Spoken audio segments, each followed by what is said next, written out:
내 이름은 미경. 이제 53이다. 이 나이에 엄마라는 이름표를 떼어내고 온전히 나 자신으로 살아갈 날이 코앞인데도 나는 아직 딸 수진의 그림자에서 벗어나지 못하고 있었다. 아니, 솔직히 말하면 벗어날 수가 없었다. 수진이는 내 외동딸이다.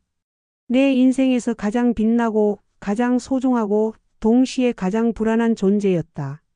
왜냐하면 내 모든 삶의 방향이 수진이를 위해 맞춰져 있었고 그 모든 계획은 다시는 실패하지 않겠다는 뼈아픈 다짐 위에 세워졌기 때문이다. 10여 년 전 남편의 사업이 망했을 때 나는 모든 것을 잃었다. 아니, 모든 것이라기보다는 믿음을 잃었다. 당시 사촌의 소개로 큰 돈을 벌 수 있다는 달콤한 말에 속아 집까지 날려버렸다.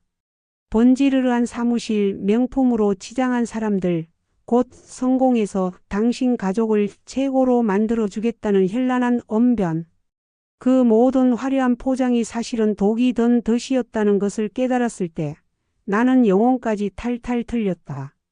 그날 이후 내 삶의 모토는 딱 하나였다. 겉만 번지르르한 것은 믿지 않는다. 나는 다시 악착같이 일했고 남편과 함께 빚을 갚고 수진이를 훌륭하게 키웠다. 수진이는 내 기대대로 명문대를 졸업하고 국내 굴지의 대기업에 취직했다. 나는 이제야 겨우 안심하며 이제 됐다. 내 딸은 안전하다고 속삭일 수 있었다. 그런 내게 수진이가 현우를 데려왔다. 솔직히 말해 현우는 나무랄 데 없는 남자였다. 키가 훤칠하고 어깨가 넓었으며 말 한마디 한마디에 배려가 묻어났다. 중견 건설회사를 운영하는 부유한 집안의 외동아들이라고 했다. 현우는 매번 나를 만날 때마다 작은 선물이라도 챙겨왔고 수진이를 바라보는 눈에는 사랑이 가득했다. 어머니, 수진이 저랑 결혼하면 절대 힘들게 안 할게요. 제가 평생 지켜줄게요. 그 말을 들을 때마다 내 가슴 한구석은 녹아내렸다. 저렇게 좋은 아이가 내 딸을 진심으로 아끼는구나. 하지만 내 머릿속의 경고음은 쉬지 않고 울렸다. 현우는 너무 완벽했다. 내가 과거에 봤던 사기꾼들의 미소처럼 그 완벽함은 내게 위화감을 주었다. 마치 포장지가 너무 화려해서 안에 든 내용물이 의심스러운 선물처럼.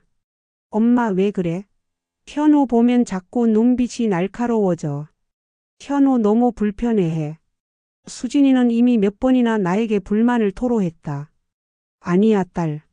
엄마는 그냥 우리 사위 될 사람이니까 꼼꼼히 보는 거지. 나는 그렇게 대답했지만 사실 나는 현우를 보고 있는 게 아니었다. 나는 현우의 뒤에 서 있는 집안과 그들의 배경을 투시하려 애쓰고 있었다. 현우의 완벽함 뒤에 숨겨진 부채나 몰락의 징후가 있지는 않을까. 그들의 돈이 깨끗한 돈이 맞을까. 내 과거의 악몽이 나를 놓아주지 않았다. 드디어 양가 부모님의 첫 만남, 사실상 상견례와 다름없는 자리가 다가왔다. 장소는 시내에서 손꼽히는 최고급 한정식집의 개별 룸이었다. 현우 쪽에서 미리 장소를 예약하고 선결제까지 해두었다는 말에 수진이는 자랑스러워했지만 나는 왠지 모르게 압박감을 느꼈다. 굳이 이렇게 과시할 필요가 있나? 나는 남편에게도 신신당부했다. 여보, 오늘 실수하지 마. 혹시라도 상대방 집안에서 우리를 무시하는 것처럼 보여도 절대 티 내지 말고. 그리고 우리 집 얘기는 최소한으로만 해. 남편은 피곤하다는 듯 한숨을 쉬었다. 당신은 항상 너무 앞서가. 그냥 애들 결혼 잘 되라고 덕담이나 하고 오면 돼. 덕담이 전부가 아니야. 그 집안 사람들이 우리를 어떤 눈으로 보는지, 우리 딸을 어떤 대우를 해줄 건지 그걸 눈으로 확인해야 해. 나는 나를 세웠다. 만남 당일 나는 일부러 가장 단정하고 격식 있는 옷을 꺼내 입었다. 절대 기죽지 않겠다는 무언의 선언이었다. 약속 시간 5분 전 우리가 먼저 개별룸에 도착해 있었다. 문이 열리고 현우와 그의 어머니 지영씨가 들어섰다. 현우는 역시나 깔끔한 정장 차림이었고 그의 어머니 지영씨는 눈에 띄게 화려했다. 딱 봐도 고가인 옷차림에 손목에는 굵은 금팔찌가 빛났고 어깨에는 에르메스로 보이는 큼직한 가방이 걸려 있었다. 그 가방은 지영씨의 우아한 옷차림과는 미묘하게 어울리지 않는 듯 크기가 지나치게 커 보였다. 안녕하세요, 미경 씨. 말씀 많이 들었습니다. 우리 현우가 수진이 칭찬을 얼마나 하는지 몰라요. 지영 씨는 환한 미소를 지으며 악수를 청했다. 그녀의 미소는 완벽했고 말씨는 품이 있었지만 나는 그 웃음 뒤편에 무언가를 감지했다. 그녀의 눈이 너무 자주 깜빡였다. 마치 밝은 빛에 눈이 부신 것처럼 혹은 자꾸 주변을 살피는 듯한 불안한 시선이었다. 자리에 앉자마자 지영 씨는 룸 안의 직원들에게 과도할 만큼 친절했다. 저희 때문에 번거로우시죠? 물 좀 부탁드립니다. 아이고, 에어컨이 좀 약한 것 같아요. 괜찮으시다면 조금만 더 낮춰주실 수 있을까요? 고맙습니다. 너무 완벽하게 예의 바른 행동. 나는 또다시 위화감을 느꼈다. 진정한 부자들은 이런 사소한 것에는 신경 쓰지 않고 자연스럽게 행동하는 법인데 마치 나는 교양 있는 상류층입니다를 일부러 보여주려는 듯한 부자연스러움이었다. 식사가 시작되고 어색함을 풀기 위해 형식적인 대화가 오갔다. 주로 현우와 수진이가 주도했고 우리 부모들은 서로의 집안에 대해 탐색전을 벌였다. 아버님은 요즘도 바쁘시죠? 내가 현우에게 물었다. 현우는 네, 아버님은 워낙 워커홀릭이셔서요. 오늘 이 자리에도 겨우 시간을 내셨어요. 라고 답했다. 현우의 아버지는 끝내 불참했다. 식사 도중 지영 씨가 핸드백을 의자 뒤에 걸어두려다 실수로 그 큼직한 명품 가방을 테이블 아래 바닥에 떨어뜨렸다. 어머. 지영 씨가 놀라 황급히 허리를 숙였다. 가방이 바닥에 부딪히며 폭 소리가 났고 가방의 잠금 장치가 열리면서 내부가 살짝 벌어졌다. 지영 씨가 빠르게 가방을 집어 올리려 했지만 테이블 바로 옆에 앉아있던 내가 그녀보다 조금 더 빨랐다. 제가 잡을게요. 내가 무릎을 굽혀 가방을 집어 올리는 찰나 벌어진 가방 안쪽이 내 시야에 들어왔다. 그리고 나는 숨이 멎는 듯한 충격을 받았다. 가방 안에는 지갑과 화장품 파우치 외에도 도저히 일반적인 상황이라고 볼 수 없는 물건들이 들어있었다. 첫째, 봉투에 쌓이지 않은 5만 원권 현금 뭉치가 3묶음 정도 보였다. 그저 대충 접혀 있거나 얇은 고무줄로 묶여 있었다. 마치 금방 은행에서 인출한 것처럼. 왜 저렇게 많은 현금을 그것도 대충 들고 다니지? 둘째, 현금 뭉치 옆에는 낡고 구겨진 A사 용지 뭉치가 있었다.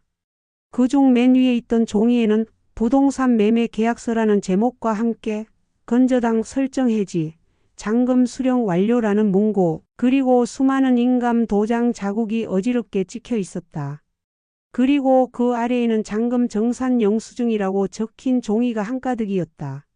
나는 지영 씨가 얼굴을 붉히며 가방을 낚아채듯 가져가는 그 짧은 순간 내 눈으로 본 것을 도저히 머릿속에서 지울 수 없었다. 완벽한 명품 가방 속에 숨겨진 완벽하지 못한 현금과 매매 계약서의 흔적. 미경은 가슴 속에서 차가운 불안감이 스멀스멀 기어 올라오는 것을 느꼈다. 그것은 십수년 전 자신이 사기꾼들에게 현혹되었을 때 느꼈던 섬뜩한 기시감이었다. 뭔가 이상해. 이 집안 내가 아는 것과는 전혀 달라. 미경은 애써 미소를 지으며 다시 자리에 앉았지만 이제 그녀의 눈에는 지영 씨의 모든 행동이 경계의 대상으로 보이기 시작했다. 그녀의 우아함은 이제 가면처럼 느껴졌다. 명품 가방 속에서 현금 뭉치와 부동산 매매 계약서를 목격한 이후 미경은 겉으로는 웃고 있었지만 이미 마음속은 차가운 얼음장 같았다. 미경은 억지로 긴장을 풀려 애썼지만 테이블 건너편의 지영 씨 현우에게서 눈을 뗄 수 없었다. 지영 씨는 아까 가방을 황급히 낚아챈 것이 민망했는지 애써 더 크게 웃으며 분위기를 주도하려 했다. 어휴, 미경 씨. 제가 요즘 정신이 없어서요. 워낙 저희 집 아버님이 금전 관리를 꼼꼼히 하시는 분이라 큰일을 앞두고는 현금을 좀 들고 다닐 일이 많네요. 오해하지 마세요. 미경은 속으로 생각했다. 오해? 현금을 들고 다니는 게 문제가 아니죠. 그 현금을 그렇게 아무렇게나 굴러다니게 할 만큼 허술한 금전 관리가 문제인 거죠. 그리고 당신은 지금 변명하고 있어요. 아, 네. 워낙 큰일 앞두고는 그럴 수 있죠. 미경은 최대한 무덤덤하게 대꾸했다. 하지만 그 말에는 나는 당신의 변명을 믿지 않는다는 미묘한 기류가 담겨 있었다. 지영 씨는 미경의 시선을 피해 수진이와 현우에게 말을 걸었다. 우리 애들이 너무 잘 어울려요. 제가 봐도 선남선녀죠. 곧 결혼하면 우리 현우가 수진이한테 얼마나 잘해줄지 기대가 돼요. 그녀의 목소리는 높았고 톤은 쾌활했지만 미경에게는 그것이 지나친 과장으로 느껴졌다. 마치 진실을 듣기 위해 억지로 볼륨을 키우는 라디오 소리처럼. 식사를 하면서 미경은 현우에게 더 집중했다. 현우는 다정하고 매너가 좋았다. 수진이가 먹고 싶어 하는 음식을 먼저 챙겨주고 미경의 접시가 비면 새 음식을 권했다. 현우의 행동 하나하나는 완벽한 예비 사위의 표본이었다. 저 아이는 착해. 분명히 착해. 문제는 저 아이가 아니야. 미경은 현우의 완벽함이 오히려 배경의 불안정함을 감추려는 수단처럼 느껴졌다. 수진이는 현우의 세심함에 환하게 웃었다. 수진이의 웃음을 볼 때마다 미경은 죄책감을 느꼈다. 혹시 내가 너무 예민한 것은 아닐까? 내 과거의 아픔이 착한 아이들을 의심하게 만드는 것은 아닐까? 하지만 곧 미경의 불안은 합리적인 의심으로 바뀌었다. 지영 씨가 수진이에게 조용히 속삭이는 대화를 미경이 우연히 듣게 되었다. 수진아, 우리 아버님께서 내가 결혼하고 나면 크게 신경 써주실 거야. 어휴, 요즘 금리가 워낙 높아서. 일단 전세로 시작하는 게 영리해. 나중에 아버님이 큰 도움을 주실 거니까 걱정하지 마. 미경은 이 대화에 즉각 반응했다. 결혼 전부터 수진이와 현우는 자가 마련을 목표로 하고 있었고 미경 부부도 일부 자금 지원을 약속한 상태였다. 그런데 갑자기 전세 이야기가 나온 것이다. 미경은 곧바로 끼어들었다. 지영 씨, 아이들이 처음에 작은 집이라도 자가로 시작하고 싶어 했잖아요. 요즘 전세 사기도 많고. 어떠세요? 지영 씨의 미소는 순간적으로 굳어졌다. 미경 씨, 아휴. 작아야 당연히 좋죠. 하지만 지금 부동산 경기가 불안해서요. 그리고 저희 아버님이 워낙 투자 감각이 뛰어나셔서 지금은 현금을 쥐고 계시는 게 좋다고 하셨어요. 저희 집은 곧 크게 움직일 겁니다. 수진이한테는 그게 더 이득이에요. 투자 감각, 현금을 쥐고 있는 것, 크게 움직일 것. 이 모든 단어는 미경에게 10년 전 사기꾼들의 레퍼토리와 정확히 일치했다. 그들은 항상 지금은 타이밍이 아니니 현금을 모아두라고 했고 곧 엄청난 투자로 대박이 날 것이라고 떠들었다. 식사가 끝나갈 무렵 지영 씨는 핸드폰을 들고 잠시 룸을 나갔다. 아마도 현우 아버지와 통화를 하거나 급한 연락을 하는 듯했다. 그녀가 나간 지 5분이 채 되지 않아 미경은 지영 씨가 앉았던 자리 옆 테이블 모서리에서 작고 하얀 봉투를 발견했다. 지영 씨가 의자에서 일어날 때 떨어뜨린 듯했다. 미경은 자연스럽게 손을 뻗어 봉투를 집었다. 봉투는 일반적인 편지 봉투가 아니었다. 빳빳한 종이 재질의 고급스러운 은박으로 H호텔 VIP 라운지라는 로고가 찍혀 있었다. 그리고 그 아래에는 희미하게 예약피라는 글자가 적혀 있었다. H호텔 P? 미경의 심장이 빠르게 뛰기 시작했다. 보통 상견례 자리에서는 명함이나 가벼운 지갑 정도만 꺼내지 호텔 VIP 봉투를 들고 다닐 일이 있을까? 미경은 봉투를 돌려보려다가 문득 이 안에 뭔가 있을 수도 있다는 불길한 예감에 휩싸였다. 바로 그때 문이 열리며 지영 씨가 다시 들어왔다. 그녀는 평소보다 더 허둥지둥하는 모습이었다. 지영 씨는 자리에 앉자마자 미경을 향해 날카로운 시선을 던졌다. 미경 씨, 제 핸드폰 못 보셨나요? 아, 네. 여기 테이블 위에 있었어요. 미경이 핸드폰을 가리켰다. 지영 씨는 핸드폰을 집어 들고는 이내 시선을 돌려 자신이 앉았던 자리를 확인했다. 그리고는 미경의 손에 들린 H호텔 봉투를 보자마자 얼굴색이 흑빛으로 변했다. 어머, 제가 그걸 흘렸네요. 미경 씨, 그거 좀 주시겠어요? 그녀는 봉투를 달라고 말했지만 마치 미경의 손에서 위험한 증거를 빼앗아 가려는 듯한 맹렬한 기세였다. 미경은 태연한 척하며 봉투를 건넸다. 봉투가 그녀의 손에 닿자마자 지영 씨는 봉투를 낚아채듯 가져가서는 재빨리 가방 속에 쑤셔 넣었다. 마치 아무도 보지 못하게 하려는 것처럼. 그리고는 미경을 향해 다시 한번 차가운 표정을 지었다. 미경 씨, 혹시 봉투 안에 뭘 보시지는 않았죠?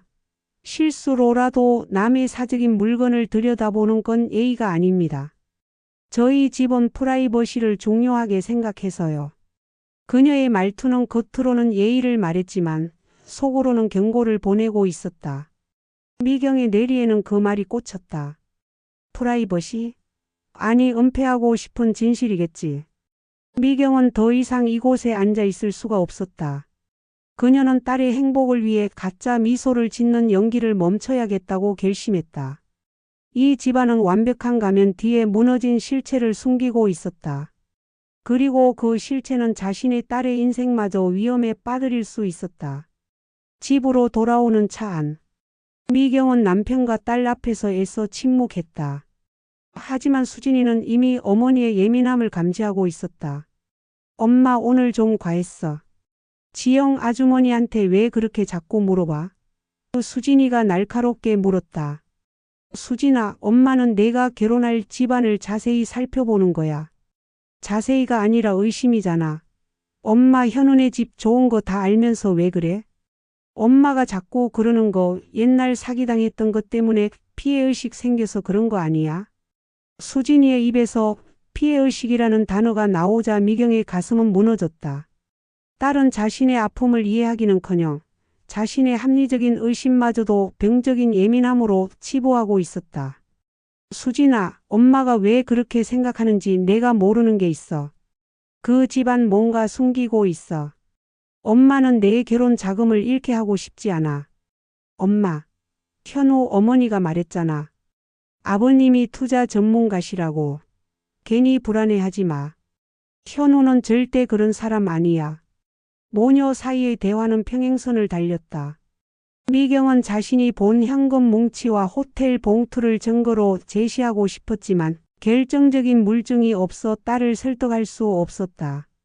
미경은 이제 딸을 지키기 위해서는 자신이 직접 진실을 파헤쳐야 한다는 것을 깨달았다. H호텔 VIP 봉투, 잔금 수령 영수증, 그리고 현우 어머니의 그 불안한 눈빛. 이 세 가지가 연결되어 있을 거야. 미경은 주머니 속에서 아까 몰래 찍어둔 봉투의 희미한 로고 사진을 다시 확인하며 밤이 깊어질수록 더욱 차가운 결심을 다졌다. 상견례 다음날 아침 미경은 밤새 잠을 이루지 못했다. 수진이의 매서운 질책과 지영 씨의 날카로운 경고가 귓가에 맴돌았다. 하지만 미경의 마음을 가장 괴롭힌 것은 H호텔 VIP 봉투와 가방 속의 매매 계약서였다. 내가 예민한 게 아니야. 이건 내 생존 본능이야. 과거의 실패가 내게 준 유일한 무기지.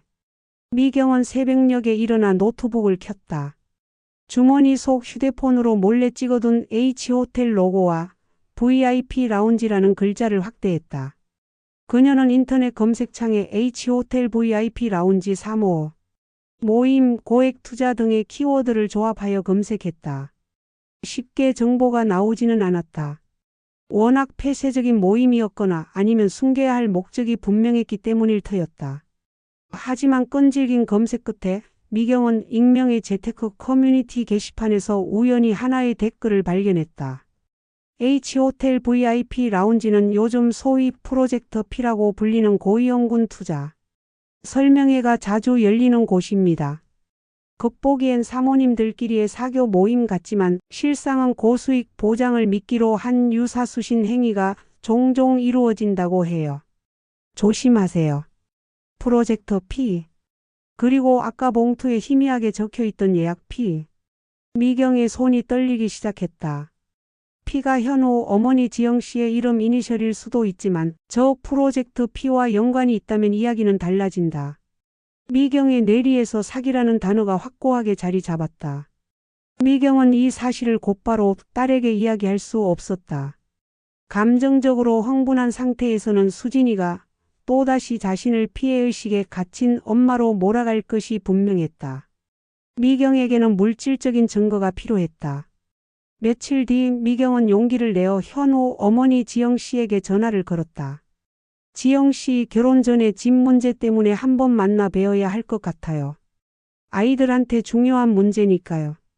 지영 씨는 처음에는 아버님이 바쁘셔서 라고 주저했지만 미경이 저희도 당장 자금 계획을 세워야 한다고 단호하게 말하자 마지못해 승낙했다.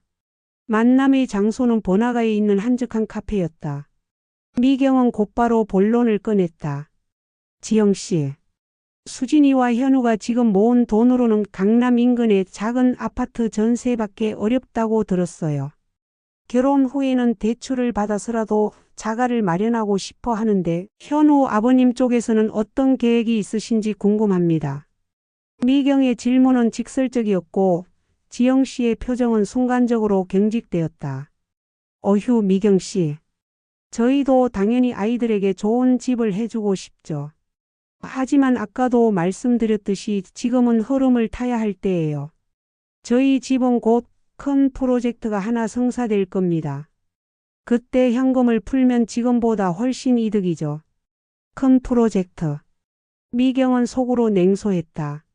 그 프로젝트가 혹시 H호텔의 프로젝트 P입니까? 미경은 일부러 현우 아버지, 즉 아버님을 집요하게 언급했다. 그럼 현우 아버님께서는 이 프로젝트를 통해 얼마 정도의 자금 지원을 예상하시나요? 아이들 대출 계획이 달라지니까 대략적인 금액이라도 알려주시면 저희도 자금 계획을 세울 수 있을 것 같아요. 지영 씨는 이때부터 눈빛이 흔들리며 말을 더듬기 시작했다. 그 금액이 딱 정해진 건 아니고요. 아버님이 일단 시작해라고 하셨어요. 그리고 곧 정려를 해주시겠다고 하셨으니까 미경 씨는 걱정하지 마세요. 저희 아버님이 누군데 아이들한테 궁색하게 살게 하시겠어요. 지영 씨는 대화 내내 현우 아버지 아버님을 방패로 내세웠다. 현우 아버지는 한 번도 모습을 드러내지 않은 채 모든 재정적 불안정과 불확실성을 가려주는 절대적인 그림자이자 금전적인 기둥 역할을 하고 있었다. 미경은 이 부재하는 인물이 진짜 문제일 수도 있음을 직감했다.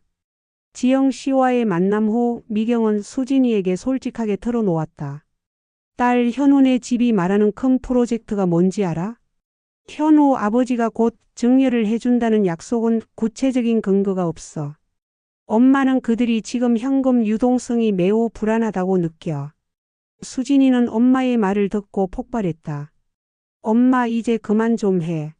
엄마가 자꾸 현우네 집을 빚쟁이나 사기꾼처럼 몰아가잖아. 현우는 엄마한테 얼마나 잘하는데.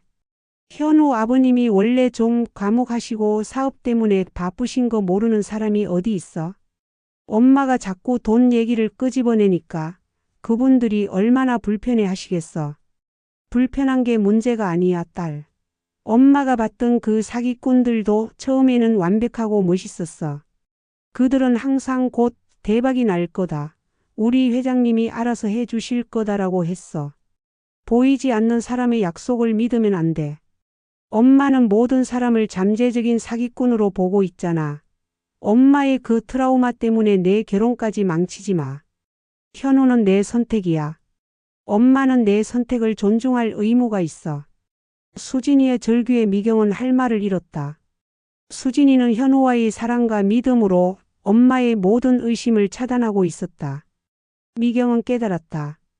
단순한 의심으로는 딸을 설득할 수 없다.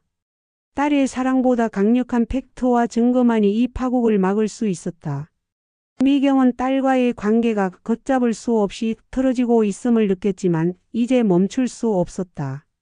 이 의혹을 풀지 못하면 수진이는 자신처럼 화려한 포장 뒤에 숨겨진 재앙을 맞이하게 될 터였다. 미경의 마음속에는 오직 하나, 딸을 지켜야 한다는 절박한 사명감만이 남았다. 딸 수진과의 격렬한 다툼 후 미경은 침대에 누워 천장만 바라봤다. 수진이 내뱉은 피해의식이라는 말이 가슴에 비수처럼 박혔다. 정말 내가 병적으로 예민한 걸까?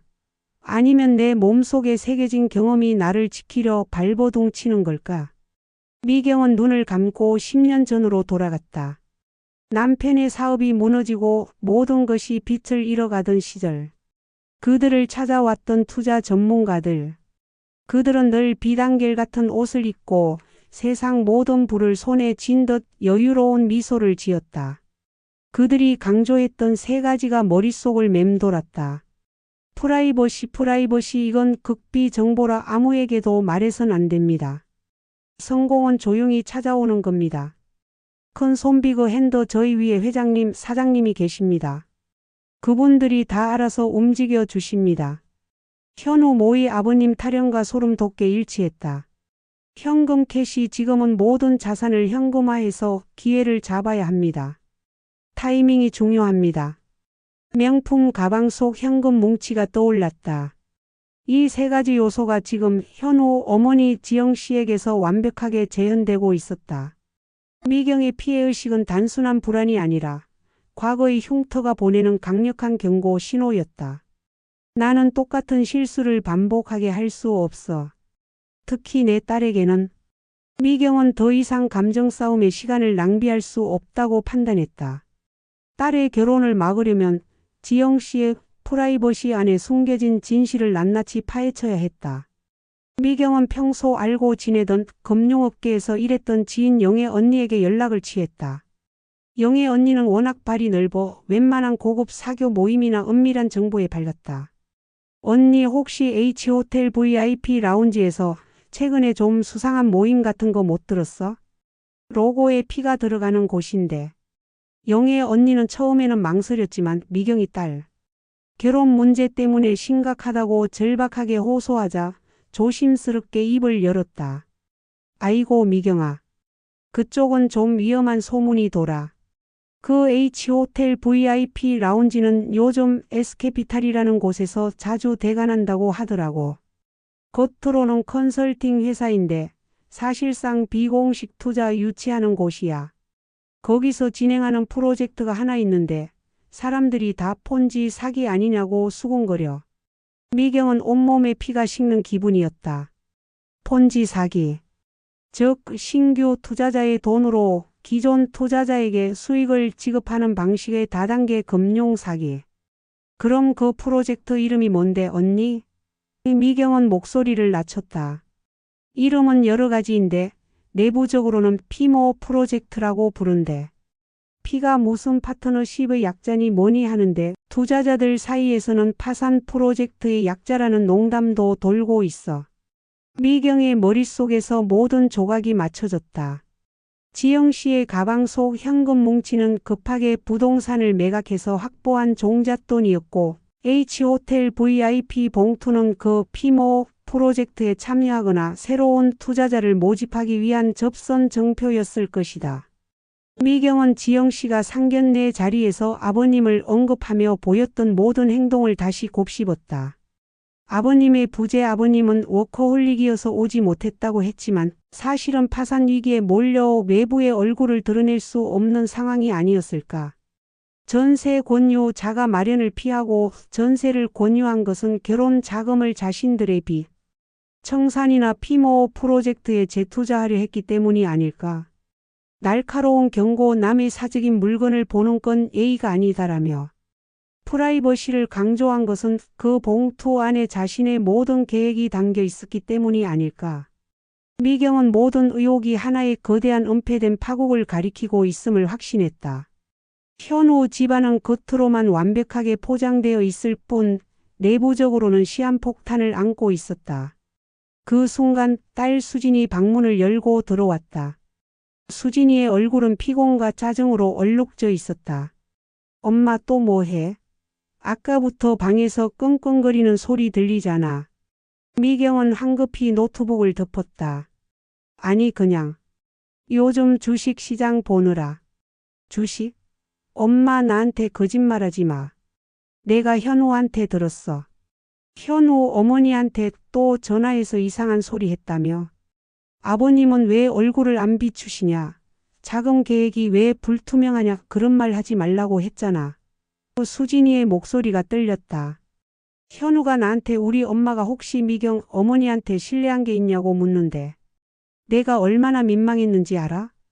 미경은 딸의 그 민망함이 앞으로 겪게 될 인생의 파멸에 비하면 아무것도 아니라는 것을 알고 있었지만 차마 사실을 말할 수 없었다. 지금 폰지 사기, 파산 이야기를 꺼냈다가는 딸은 엄마를 정신병자 취급할 게 뻔했다. 수진아, 엄마는 내가 걱정돼서 그래. 그 집안 겉으로 보이는 게 다가 아닐 수도 있어. 엄마를 믿어줘. 미경은 애원했다. 나는 현우를 믿어. 엄마가 자꾸 현우 부모님 의심하는 거 현우까지 의심하는 거나 마찬가지야. 엄마가 계속 이러면 나 결혼 다시 생각해야 할 것 같아. 수진이의 그 말은 미경에게 엄청난 충격이었다. 결혼 다시 생각해야 할 것 같아라는 말은 엄마와의 관계를 다시 생각해야 할 것 같다는 의미와 같았다. 미경은 딸의 행복을 지키려다가 오히려 딸과의 관계마저 이를 위기에 처했다. 하지만 미경은 이제 멈출 수 없었다. 그녀는 딸의 행복이 아닌 딸의 안전을 지켜야 했다. H호텔 봉투가 가리키는 진실은 이제 미경 혼자 짊어져야 할 무거운 짐이었다. 딸 수진이 결혼을 다시 생각해야 할 것 같다고 말한 다음 날부터 미경은 자신이 벼랑 끝에 서 있음을 직감했다. 딸을 잃고 싶지 않았지만 딸을 지키기 위해서는 더욱 깊은 진흙탕으로 들어가야 했다. 이제 미경은 단순한 엄마가 아니라 딸의 미래를 위한 탐정이 되어야 했다. 미경의 첫 번째 목표는 현우 어머니 지영 씨의 실생활을 확인하는 것이었다. 미경은 영애 언니에게서 들은 S캐피탈 관련 정보를 바탕으로 지영 씨가 살고 있다고 알려진 강남 아파트 단지 주변을 맴돌기 시작했다. 주말 아침 미경은 마치 산책 나온 주민처럼 위장하고 아파트 주변을 서성였다. 저렇게 부자라면 일상이 왜 저렇게 불안정할까? 며칠간의 잠복 끝에 미경은 지영 씨의 일과를 파악했다. 지영 씨는 겉보기와 달리 사람들을 만나는 데 집착했다. 오전에는 고급 필라테스나 브런치 모임을 가장하여 사람들을 만났고 오후에는 주로 H호텔 방향으로 차를 몰았다. 그녀는 항상 완벽하게 치장하고 있었지만 운전할 때의 얼굴은 경직되어 있었다. 어느 날 미경은 지영 씨가 H호텔 인근의 고급 쇼핑몰 주차장에 차를 대는 것을 포착했다. 미경은 조심스럽게 거리를 두고 그녀를 따라갔다. 지영 씨는 명품 매장이 즐비한 곳을 빠르게 지나쳐 쇼핑몰 건물 구석에 있는 허름한 커피숍으로 들어섰다. 그곳에는 이미 몇 명의 중년 여성들이 모여 있었다. 미경은 가까이 다가갈 수 없었지만 커피숍 창문 너머로 보이는 풍경은 일반적인 사교 모임이 아니었다. 테이블 위에는 노트북이 펼쳐져 있었고 지영 씨는 그들을 향해 열정적으로 무언가를 설명하고 있었다. 그녀의 손짓은 크고 과장되었으며 얼굴에는 성공을 갈망하는 듯한 광기마저 보였다. 미경은 순간 10년 전 자신에게 장밋빛 미래를 약속하던 사기꾼의 얼굴이 지영 씨에게서 겹쳐 보이는 듯했다. 저건 단순한 모임이 아니야. 투자 설명회야. 지영 씨는 지금 새로운 피해자를 물색하고 있거나 자신이 투자한 프로젝트의 자금을 메우기 위해 다른 사람들을 끌어들이고 있는 거야. 미경은 급히 휴대폰 카메라를 꺼내 그 장면을 몇 장 촬영했다. 결정적인 증거는 아니었지만 이 비정상적인 일상이 강남 중견기업 사모님의 삶과는 거리가 멀다는 것을 입증했다. 미경의 조사가 깊어질수록 집 안에서의 미경과 수진의 거리는 멀어져 갔다.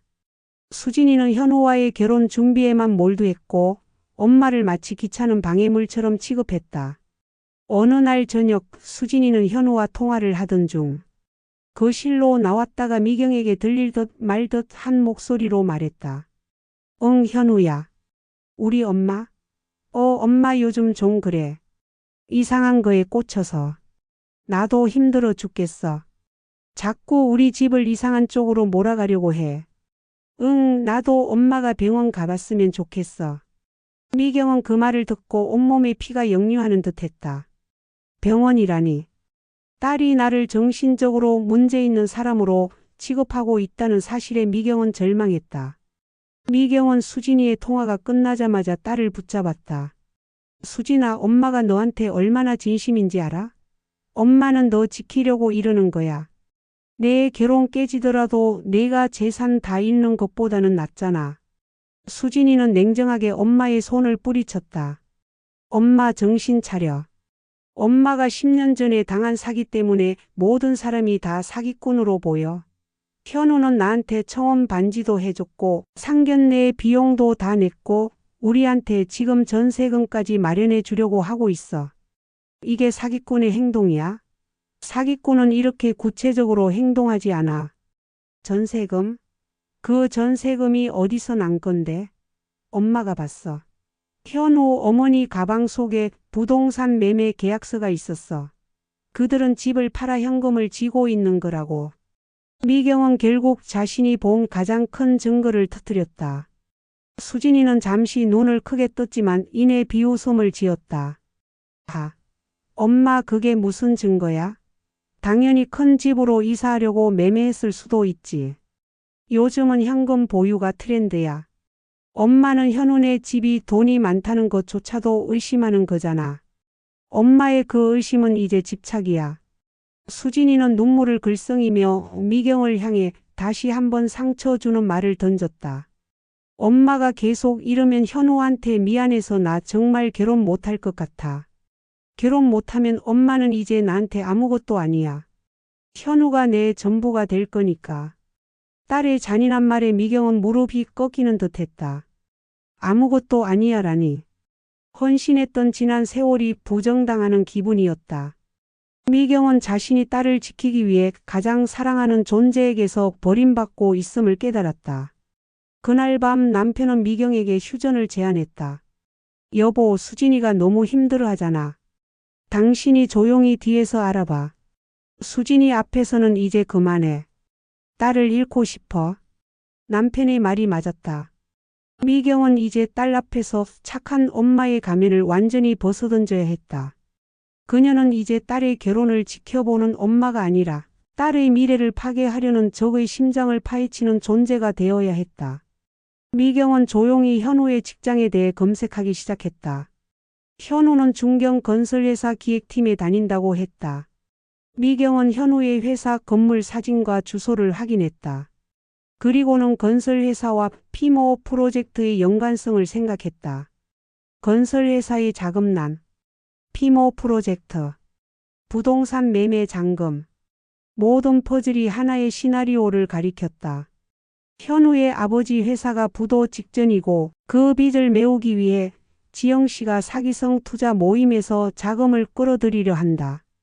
그리고 딸 수진의 결혼 자금마저 그들의 마지막 탈출구가 될 것이다. 미경은 숨겨진 진실을 파헤쳐 딸의 눈앞에 던져줘야만 했다. 딸이 엄마를 버리더라도 엄마는 딸의 인생을 구해야 했다. 미경은 컴퓨터 화면에 비친 자신의 굳게 담은 입술을 보며 내가 괴물이 되는 한이 있더라도 나는 멈추지 않는다고 다짐했다. 수진이와의 감정적 단절은 미경에게 냉정한 추진력을 제공했다. 딸을 지켜야 한다는 집념 외에는 아무것도 중요하지 않았다. 미경은 영애 언니에게 다시 연락을 했다. 이번에는 단순한 소문이 아니라 구체적인 정보를 요청했다. 언니, 미안한데 한 번만 더 도와줘. 혹시 언니 아는 사람 중에 부동산 등기나 법원 공시 쪽 일하는 사람 없어? 내가 알아야 할 회사가 있어. H건설이라고. 미경은 현우의 직장이 중경건설회사라는 사실과 지영 씨의 가방 속에서 부동산 매매 계약서를 본 사실을 연결했다. 건설회사가 부도 위기에 처했다면 사모가 급하게 자산을 매각하고 고위험 투자에 매달릴 수 있다는 시나리오였다. 영애 언니는 미경의 절박함에 결국 도움을 주기로 했다. 언니는 법무사 사무실에서 일하는 지인을 연결해 주었다. 미경은 조심스럽게 현우 아버지의 이름과 H건설이라는 정보를 넘겼다. 이틀 후 미경은 떨리는 손으로 영애 언니에게 전화를 받았다. 미경아, 내가 알아봤는데 H건설 그 이름 요즘 업계에서 안 좋아.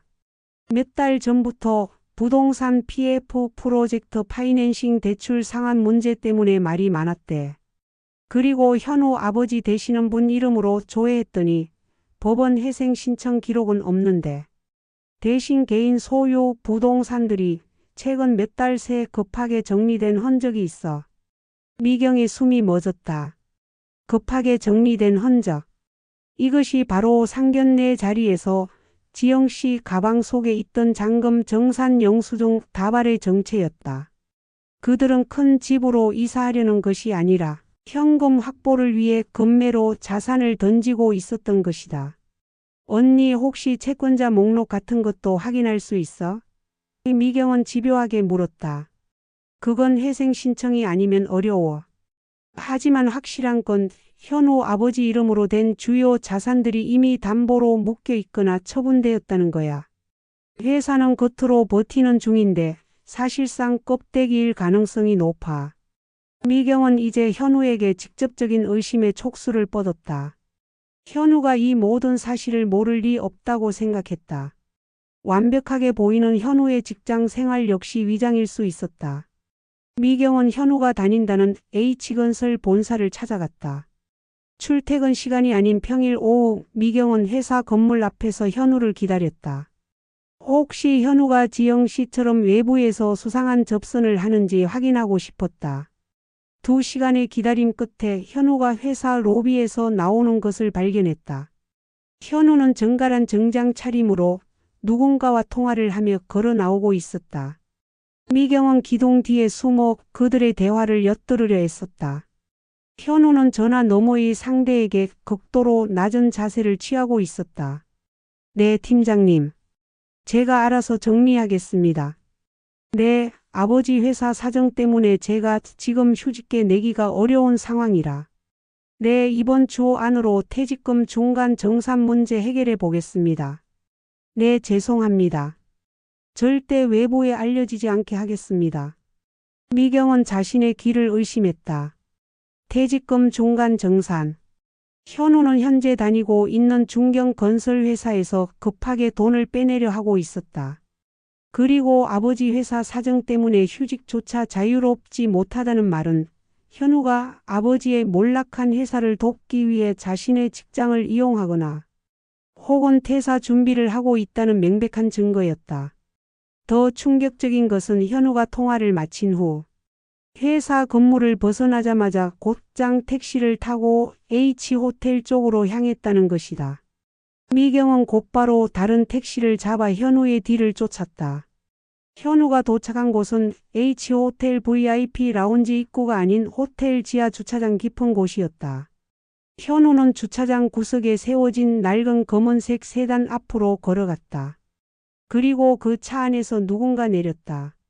현우 아버지 강태식 씨였다. 상견례에 불참했던 모든 불안정성의 근원이었다.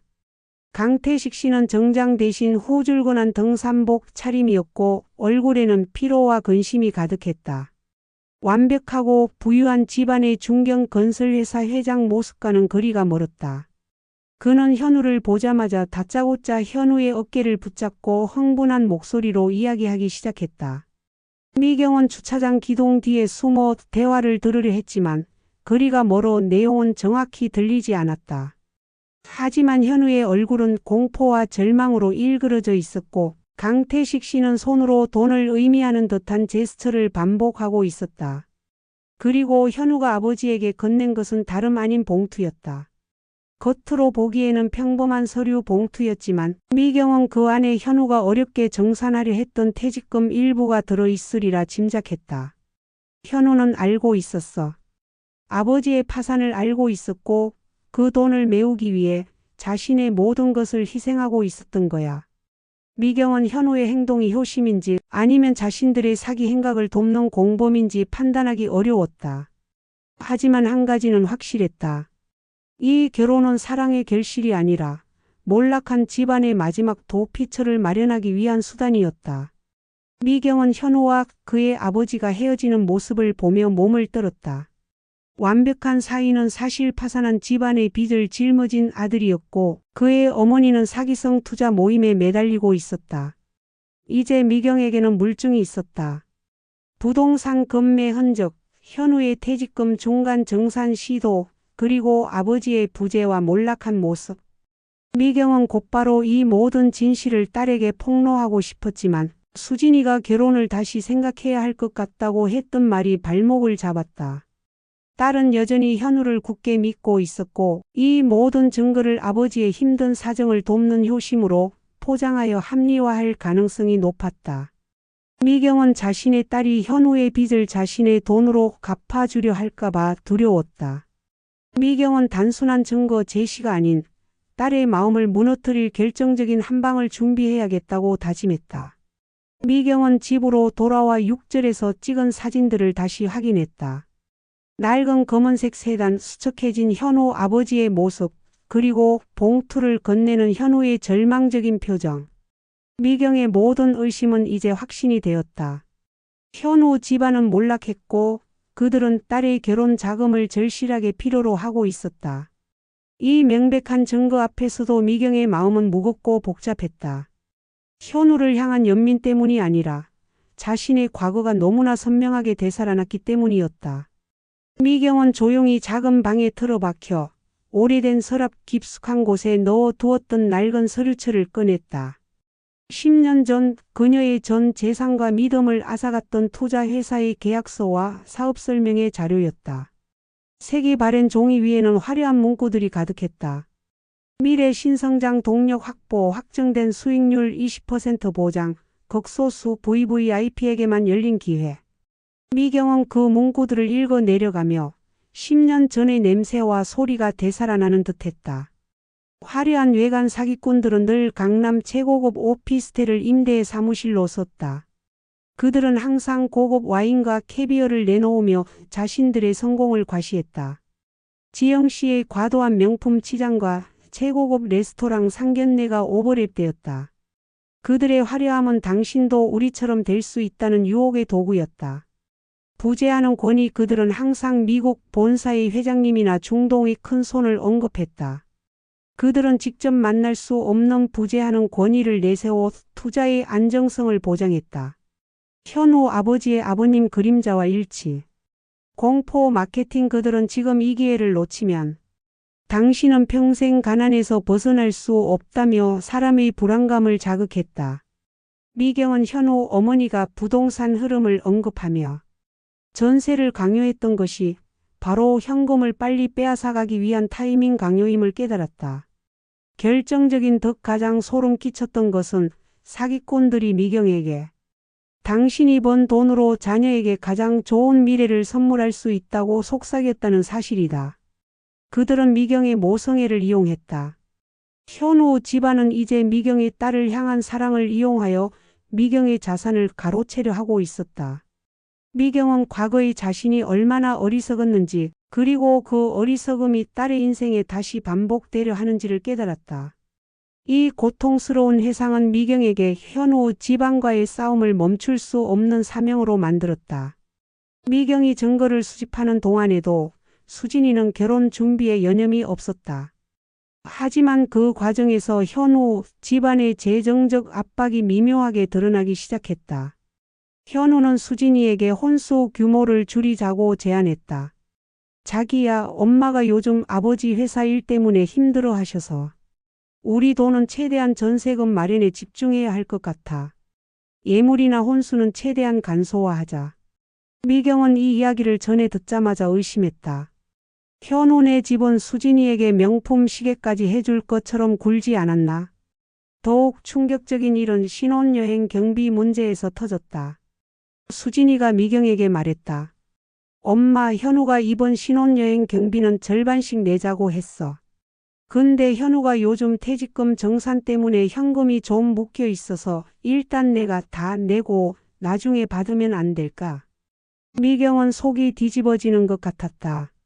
수진이가 현우의 현금 묶임이 아버지의 빚 때문이라는 것을 전혀 모른 채 현우를 위해 자신의 돈을 희생하고 있는 것이다.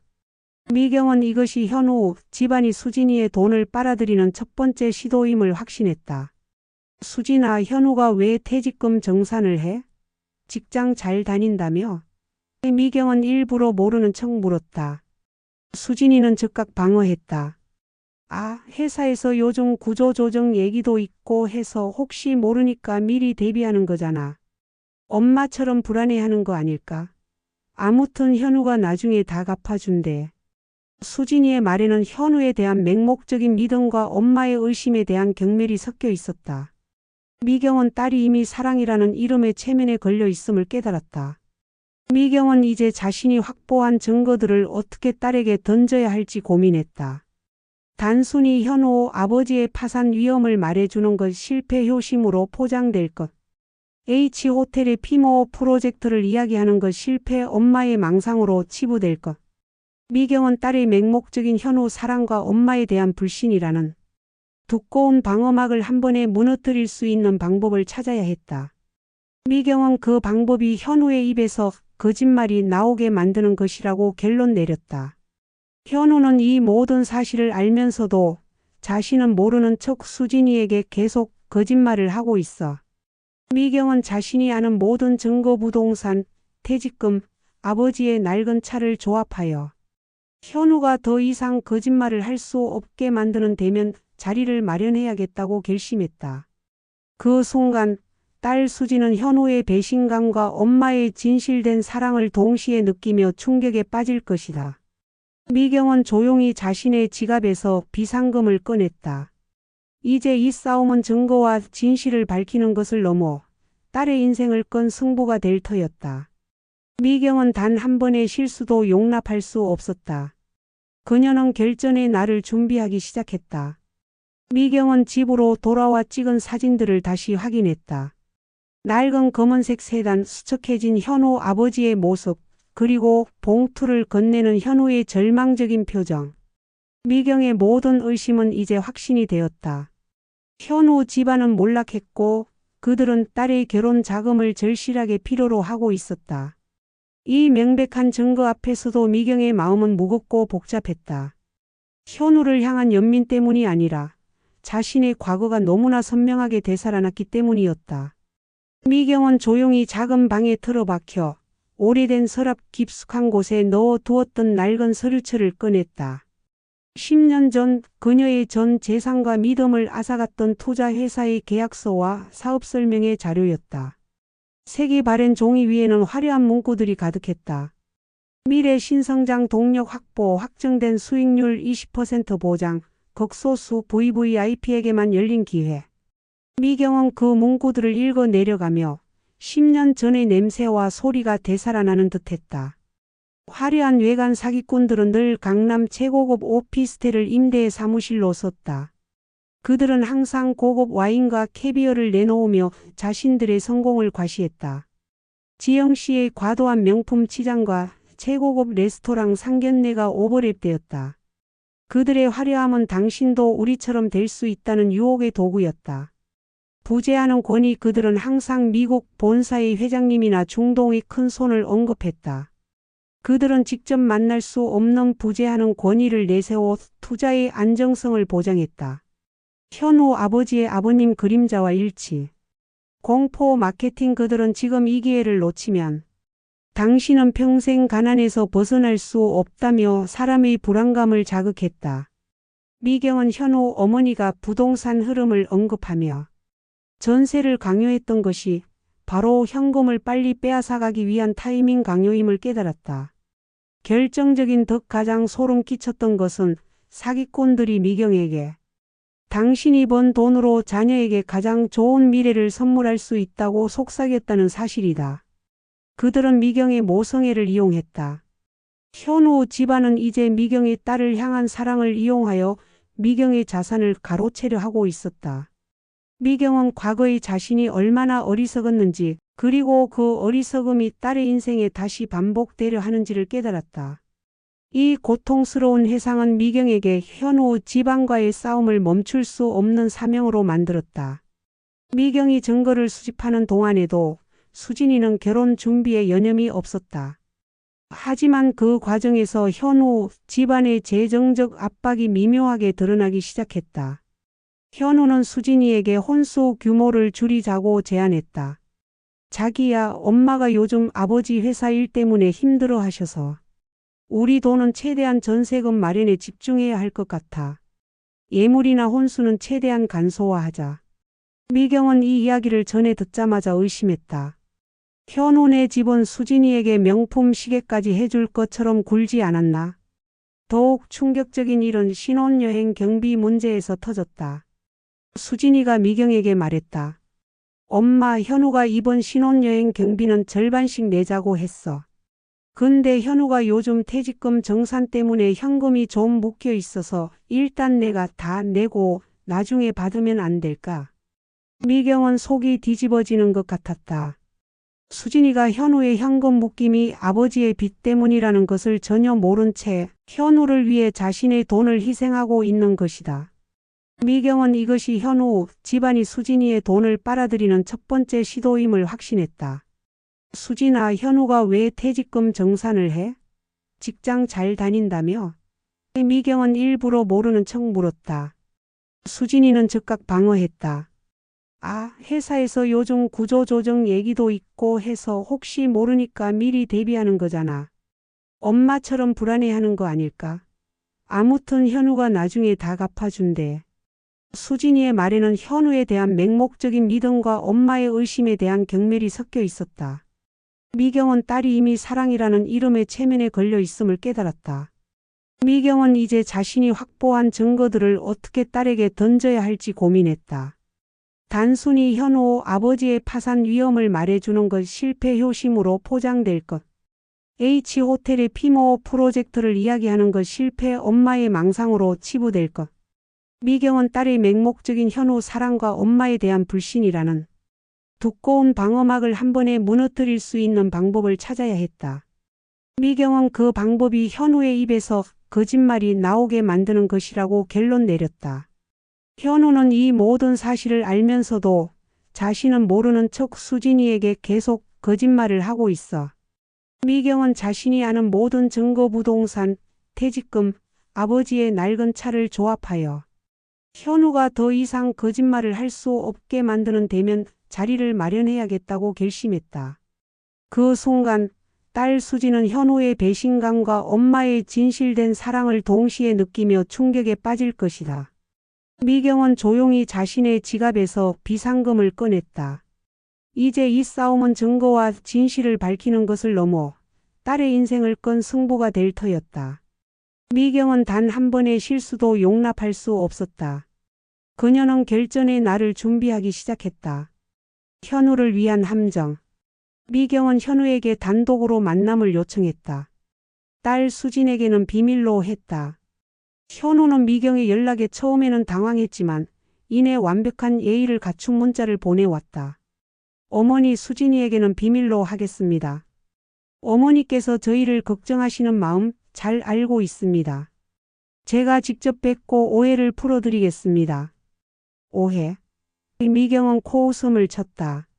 이제 더 이상의 오해는 없었다. 현우는 진실을 감추는 공범일 뿐이었다. 미경은 현우를 만날 장소로 집 근처의 조용하고 개방적인 카페를 선택했다. 둘만의 비밀스러운 대화처럼 보이지만 현우가 폭발하거나 위협적인 행동을 했을 때 주변의 시선이 닿을 수 있는 곳이어야 했다. 약속 장소에 현우가 도착했다. 현우는 여전히 단정하고 완벽해 보였다. 그의 얼굴에는 약간의 피곤함이 서려 있었지만 미경에게는 그것이 연기로 느껴졌다. 어머니, 무슨 일이신지. 갑자기 따로 뵙자고 하셔서 수진이가 걱정할까 봐요. 현우가 조심스럽게 말했다. 미경은 커피잔을 내려놓고 현우의 눈을 정면으로 바라봤다. 이제 더 이상의 서로는 없었다. 현우 씨. 오해를 풀 시간은 끝났어요. 이제부터는 진실만 이야기합시다. 미경의 압박과 현우의 동요. 미경은 현우의 완벽한 가면을 벗겨내기 위해 사실을 하나씩 던졌다. 그녀는 현우가 부정할 수 없는 구체적인 증거부터 꺼냈다. 현우 씨가 다니는 H건설 말이에요. 최근 PF 대출 상환 문제 때문에 회사가 심각한 위기에 처했고 아버님은 이미 개인 자산 상당수를 금매로 처분하셨죠. 심지어 H호텔 VIP 라운지에서 어머니가 고위험 투자 설명회를 다니신다는 것도 알고 있습니다. 맞죠? 현우의 얼굴이 하얗게 질렸다. 미경이 상상했던 것보다 훨씬 더 큰 동요였다. 현우는 침을 삼키더니 겨우 입을 열었다. 어머니, 그건 아버지의 일입니다. 회사 사정이 좋지 않은 건 맞지만 수진이에게는 전혀 영향이 없을 겁니다. 영향이 없다뇨? 현우 씨. 현우 씨가 다니던 H건설에서 퇴직금 중간 정산을 신청했다는 것도 알고 있어요. 그리고 그 돈을 지난주 H호텔 주차장에서 아버지에게 직접 건네드렸죠. 당신은 당신의 신혼 자금을 아버지의 빚을 막는 데 쓰고 있어요. 그게 수진이에게 영향이 없는 일입니까? 미경은 결정적인 증거인 주차장 사진을 꺼내 현우 앞에 내려놓았다. 낡은 검은색 세단 앞에서 봉투를 주고받는 현우와 아버지의 모습. 사진을 본 현우는 몸을 부들부들 떨었다. 그의 완벽한 가면이 완전히 깨지며 그 안에 숨겨진 절망과 수치심이 드러났다. 어머니, 어떻게 아셨습니까? 네, 맞습니다. 아버지가 회생을 피하려고 무리하셨어요. 저는 아버지의 아들입니다. 제가 갚아야 할 빚입니다. 현우는 결국 고개를 숙였다. 미경은 냉정하게 현우를 몰아붙였다. 당신이 빚을 갚는 건 효심입니다. 하지만 수진이에게 거짓말을 하는 건 기만입니다. 당신의 효심을 위해 우리 딸을 빚의 구렁텅이로 끌어들이려 했잖아요. 전세금 마련한다면서 수진이에게 혼자 신혼여행 비용을 내게 하고 당신의 퇴직금까지 끌어다 쓴다는 사실을 숨겼잖아요. 현우는 무너졌다. 죄송합니다.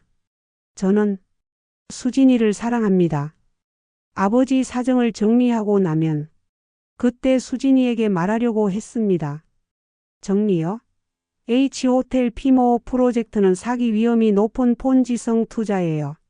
당신 어머니가 끌어들인 그 돈으로는 절대 빚을 정리할 수 없습니다.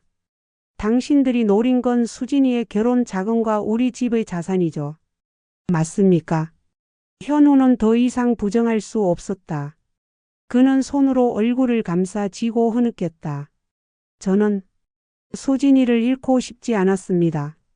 결혼하면 아버지가 어떻게든 해결해 주실 줄 알았습니다. 미경이 현우를 만나기 전 그녀는 마지막 승부수를 던졌다. 현우의 입에서 거짓말의 실체를 밝혀내는 이 대화를 딸 수진에게 실시간으로 전달하는 것이었다. 미경은 카페로 오기 전 수진이에게 문자를 보냈다. 엄마가 현우에게 너와의 결혼 문제로 마지막으로 단판을 지으려 한다. 현우의 진심을 확인하고 싶으면 엄마 휴대폰으로 전화를 걸어. 절대 끊지 말고 듣고만 있어. 끊으면 너의 결혼은 여기서 끝이다. 수진이는 엄마의 문자에 분노했지만 현우의 진심을 확인하고 싶다는 마음과 엄마의 단호한 태도에 굴복해 미경이 말한 시간에 미경의 휴대폰으로 전화를 걸었다.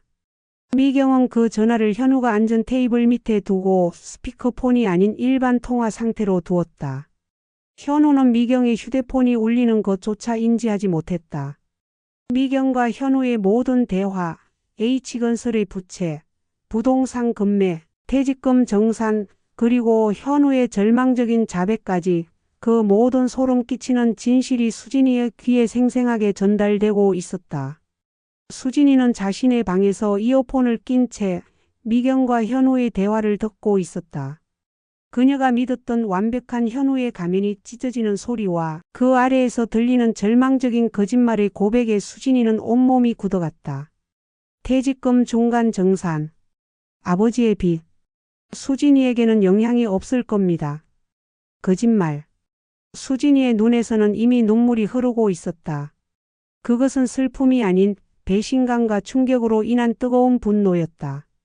그녀가 엄마의 모든 우려를 피해의식이라며 비웃을 때 현우는 그녀의 인생을 빚의 담보로 사용하려 했던 것이다. 미경은 현우의 고백을 듣고 자리에서 일어났다. 현우 씨, 수진이에게 이 사실을 스스로 고백하고 결혼을 정리하세요. 당신이 그러지 않는다면 저는 이 모든 증거를 들고 언론과 수진이의 회사에 알릴 겁니다. 그리고 당신 부모님의 사기 행각에 대해 고소할 겁니다. 현우는 무너진 채 간절하게 미경의 바짓가랑이를 붙잡았다. 어머니 제발.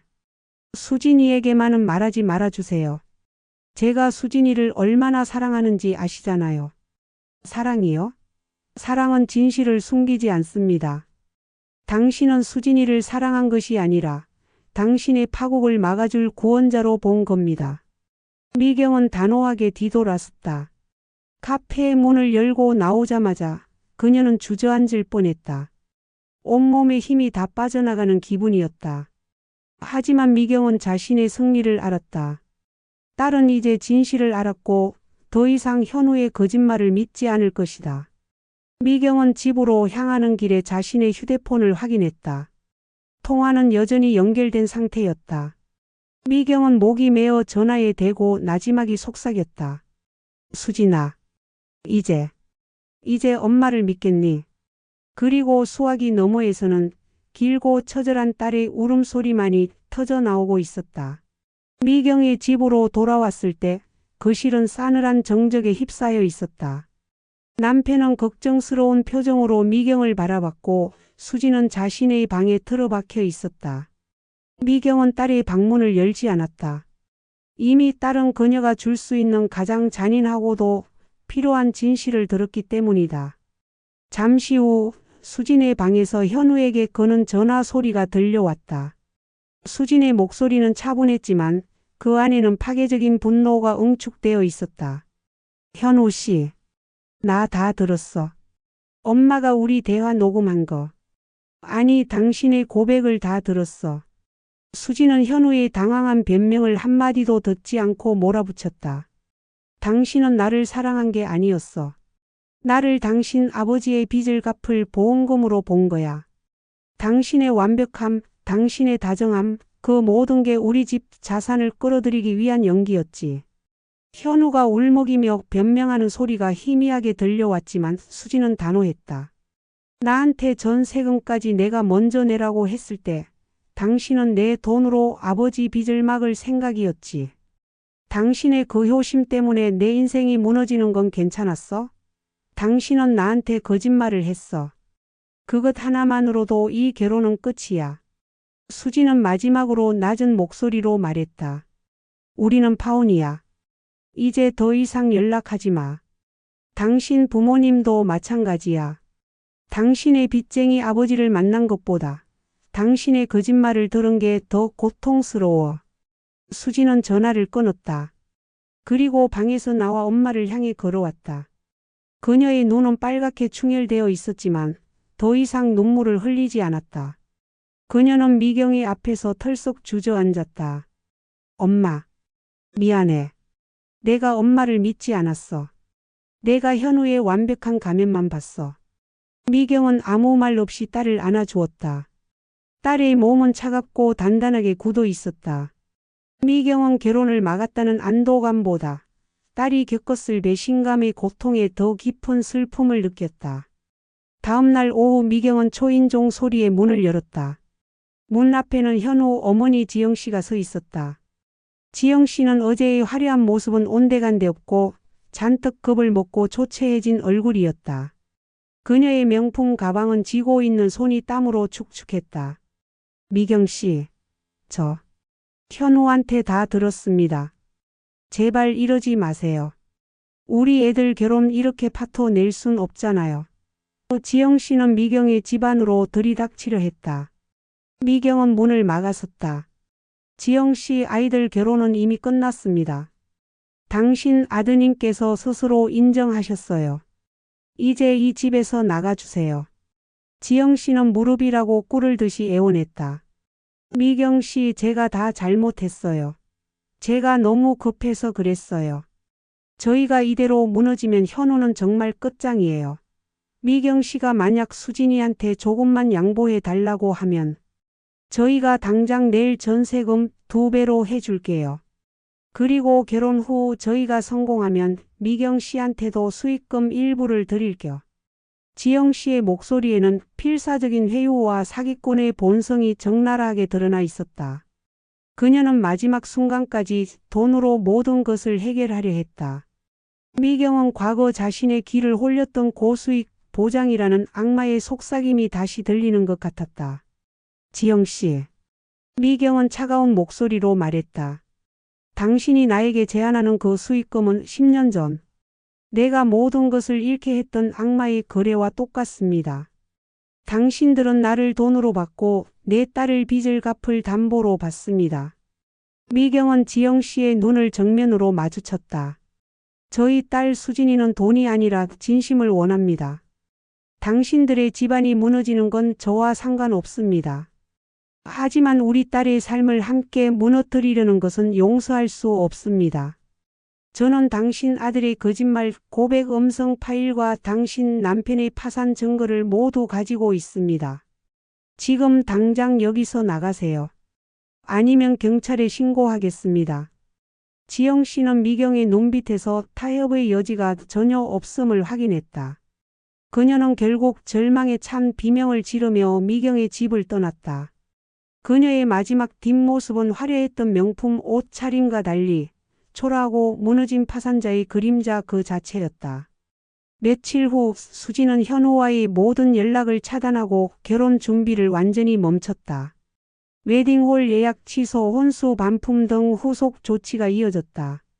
이 과정에서 수진이는 현우가 이미 신혼여행 경비까지 자신의 돈으로 먼저 내게 하려고 했었다는 사실을 알게 되었고 현우에 대한 마지막 남은 미련마저 완전히 잘라냈다.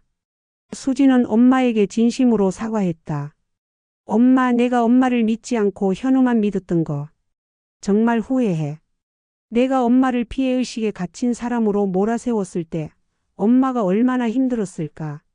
엄마가 아니었다면 나는 지금쯤 현우의 빚더미 위에서 허우적거리고 있었을 거야. 미경은 딸의 손을 잡았다. 아니야, 딸. 엄마도 미안해. 엄마가 너한테 너무 강요했어.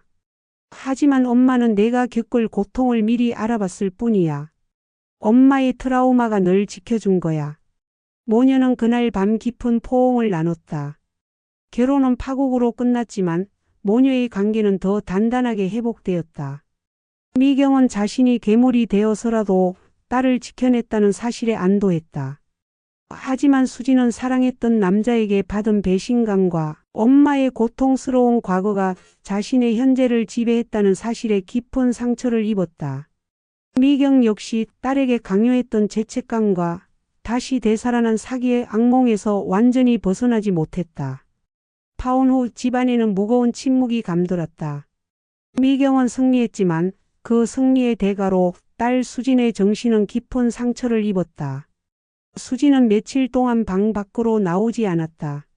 식사도 거른 채 어둠 속에서 홀로 분노와 슬픔 그리고 자신을 믿지 않은 것에 대한 죄책감을 삭혔다.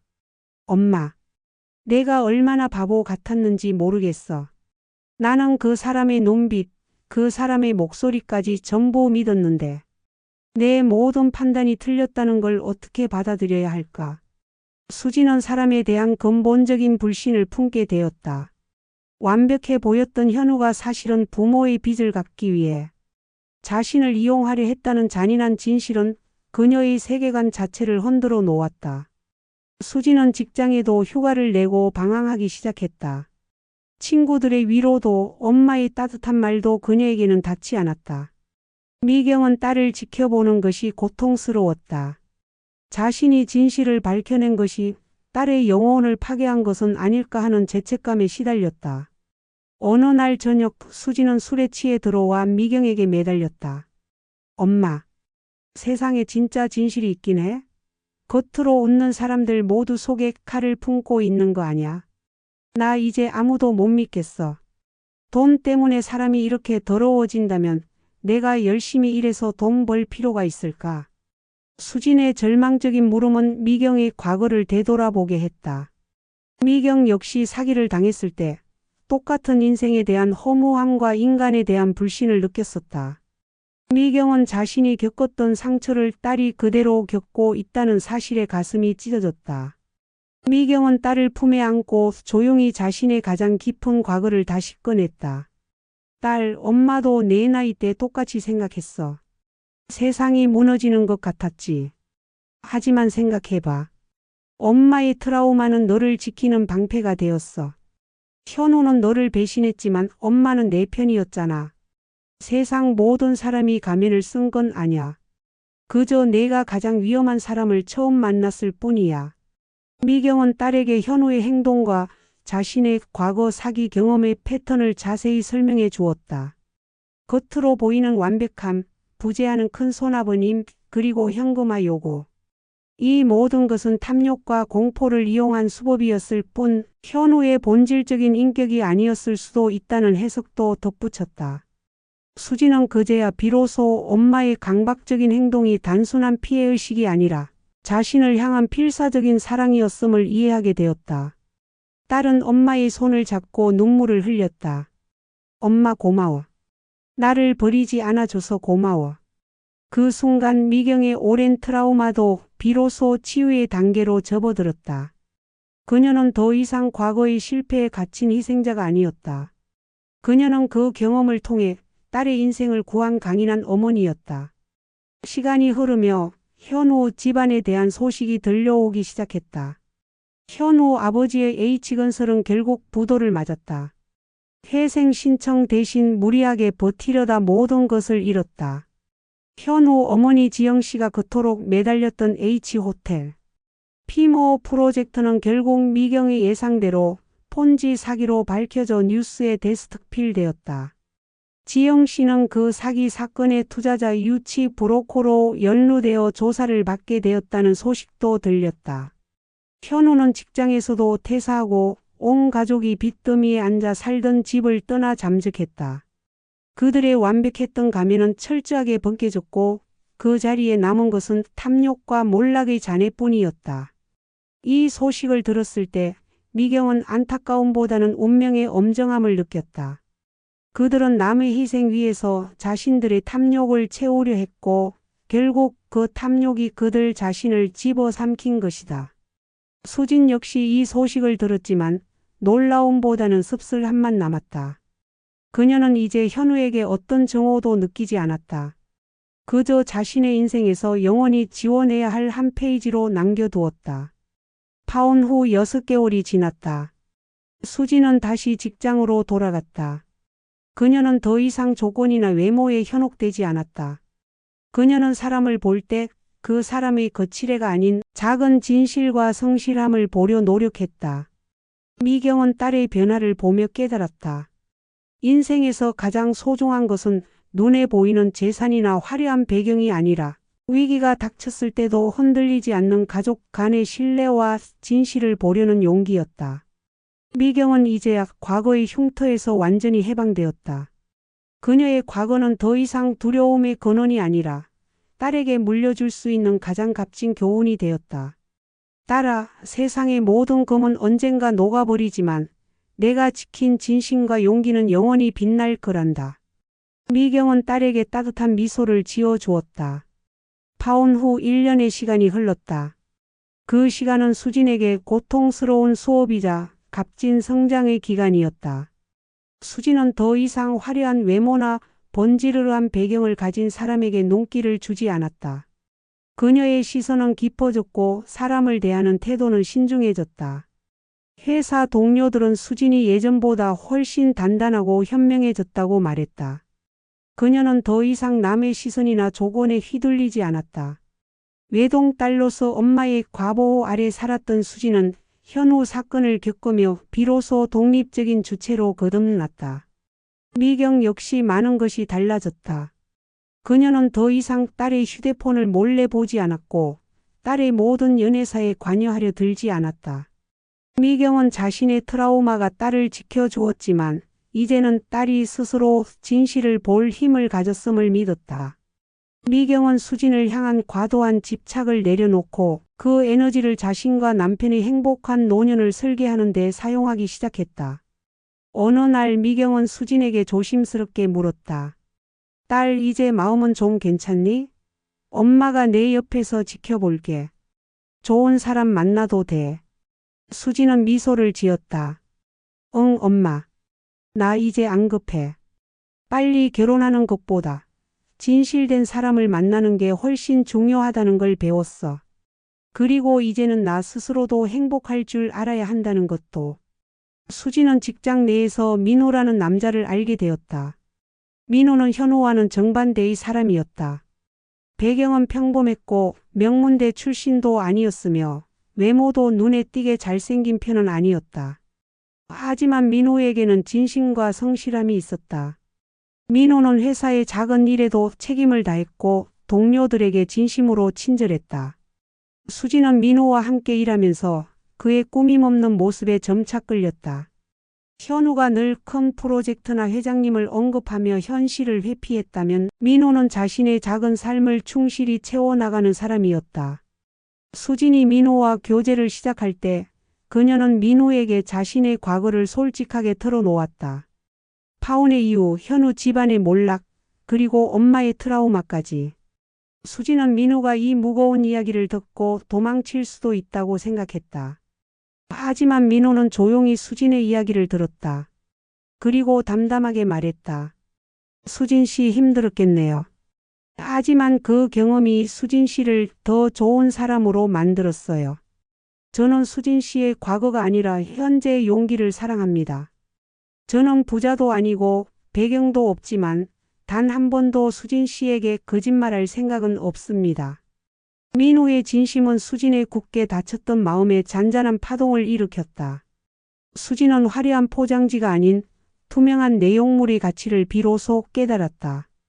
수진은 교제 1년 후 민호와의 결혼을 결심하고 미경에게 정식으로 소개했다.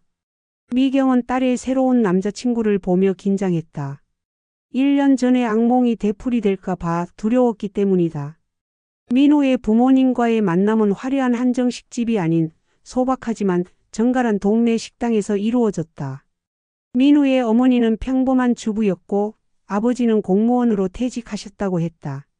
그들은 미경에게 과시적인 설명이나 불투명한 재산 자랑을 전혀 하지 않았다. 대화는 솔직하고 담백했다. 그들은 아이들이 결혼해서 함께 행복하게 살아갈 방법에 대해서만 이야기했다. 민호의 아버지는 미경에게 말했다. 저희는 가진 게 많지 않습니다. 아이들이 스스로 벌어서 집을 장만해야죠.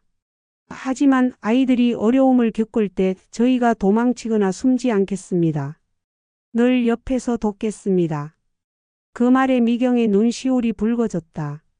현우 집안의 아버님은 부재하는 그림자였지만 민호의 아버지는 곁을 지켜주는 든든한 현실이었다.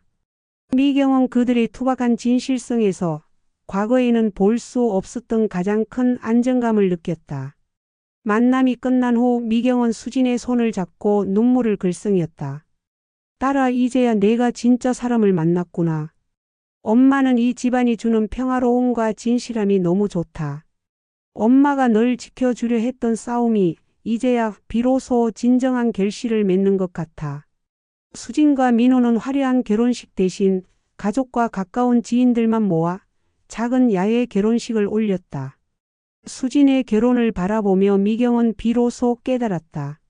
인생에서 진정으로 중요한 가치는 겉으로 보이는 포장이나 소유의 크기가 아니었다. 그것은 마음의 투명함이었고 사랑하는 사람에게 거짓말하지 않을 용기였으며 어떤 어려움 속에서도 함께 서 있겠다는 신뢰였다. 미경의 과거 트라우마가 그녀를 파국의 끝까지 몰고 갔지만 결국 그 트라우마는 그녀와 딸에게 인생의 가장 큰 교훈을 안겨주었다. 진실이야말로 어떤 재산보다도 강력하고 영원한 부라는 것을. 수진은 그 교훈을 바탕으로 새로운 행복을 찾아 나섰다. 수진과 민호의 결혼식 날, 미경은 웨딩드레스를 입은 딸을 바라보며 벅찬 감동 대신 깊은 안도감을 느꼈다. 1년 전 그 화려한 가면의 결혼식이 강행되었다면 지금 이 자리에 수진은 파멸의 신부가 되었을 것이다. 미경은 딸의 손을 잡고 조용히 속삭였다. 딸아, 행복해야 한다. 내가 찾은 이 행복은 돈으로 살 수 없는 진실된 용기의 대가야. 수지는 미경의 눈을 보며 고개를 끄덕였다. 그녀의 미소는 과거의 불안정함이나 과시욕 없이 스스로 삶의 기반을 다진 사람만이 가질 수 있는 평온함이 깃들어 있었다. 결혼식이 끝난 후 미경은 남편과 함께 텅 빈 집으로 돌아왔다. 수진이의 방은 깨끗하게 정리되어 있었다. 미경은 그 방을 바라보며 눈물을 흘렸다. 그것은 이별의 슬픔이 아닌 성공적으로 임무를 완수한 후의 후련함과 먹먹함이 뒤섞인 눈물이었다.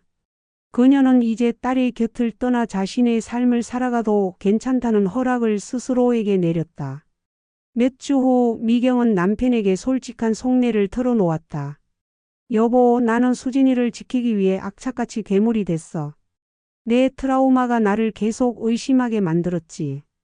하지만 만약 내가 과거에 사기를 당하지 않았다면 나는 현우 집안의 화려한 포장에 속아 넘어갔을 거야. 남편은 미경의 손을 잡고 말했다. 당신의 그 아픔이 이번에는 우리 가족을 지켜준 방패가 되었소. 트라우마는 상처지만 그 상처를 통해 얻은 통찰은 값을 매길 수 없는 재산이요. 당신은 당신의 과거를 딸의 미래로 바꾼 거요. 미경은 비로소 자신의 과거를 정면으로 응시할 용기를 얻었다. 10년 전의 실패는 그녀를 주저앉혔지만 결국 그녀의 가장 강력한 무기가 되었다. 그녀는 더 이상 실패를 숨기려 하지 않았다. 대신 그녀는 자신의 이야기를 통해 딸과 주변 사람들에게 세상의 위험을 경고할 수 있는 힘을 얻었다. 미경은 이 모든 사건이 자신과 수진에게 던진 가장 큰 교훈을 다음과 같이 정리했다. 진실의 무게, 겉으로 보이는 조건집, 직장, 명품은 언제든 무너질 수 있는 모래성이었다. 반면 민호가 보여준 진심과 성실함은 가장 평범하지만 가장 단단한 반석이었다. 가면의 위험성, 현우와 그의 어머니가 쓴 완벽함의 가면은 그들의 파산을 감추기 위한 도구였다. 가장 화려하게 포장된 곳에 가장 독이 든 내용물이 숨어 있을 수 있다는 것을 잊어서는 안 된다. 돈의 본질, 돈은 삶의 편리함을 주지만 인생의 가치가 될 수는 없다. 현우 집안은 돈을 쫓다가 모든 것을 잃었고 수지는 돈이 아닌 신뢰를 쫓아 진정한 행복을 얻었다. 미경은 딸이 현우와의 결혼이라는 파멸의 길 대신 민호와의 성실한 행복이라는 길을 택할 수 있도록 이끌었다는 사실에 깊은 자부심을 느꼈다. 수지는 결혼 후에도 종종 엄마에게 전화했다. 엄마, 민호는 내가 퇴근하면 힘들어하지 않게 설거지를 해줘. 큰 돈은 못 벌어도 우리 둘이 함께 만들어가는 작은 삶의 질서가 너무 행복해. 미경은 딸의 목소리에서 진정한 만족감을 들었다. 이야기는 미경의 내레이션으로 끝이 난다. 인생에는 두 개의 문이 있었다. 하나는 화려한 금빛으로 빛나는 문이었고 다른 하나는 투박하지만 단단한 나무 문이었다. 금빛 문 뒤에는 현우와 그의 집안이 숨긴 잔혹한 거짓말과 파산의 구렁텅이가 기다리고 있었다. 나무 문 뒤에는 민호가 가진 평범하지만 영원한 진실과 신뢰가 있었다. 나는 내 딸이 금빛 유혹을 뿌리치고 나무 문을 열게 했다. 이 모든 고통을 겪고 나는 이제 확실히 말할 수 있다. 삶에서 진정으로 가치 있는 것은 물질적인 것이 아니라 서로를 향한 진실과 사랑이다. 그리고 그 진실을 꿰뚫어 볼 수 있는 용기야말로 부모가 자식에게 물려줄 수 있는 가장 위대한 유산이다.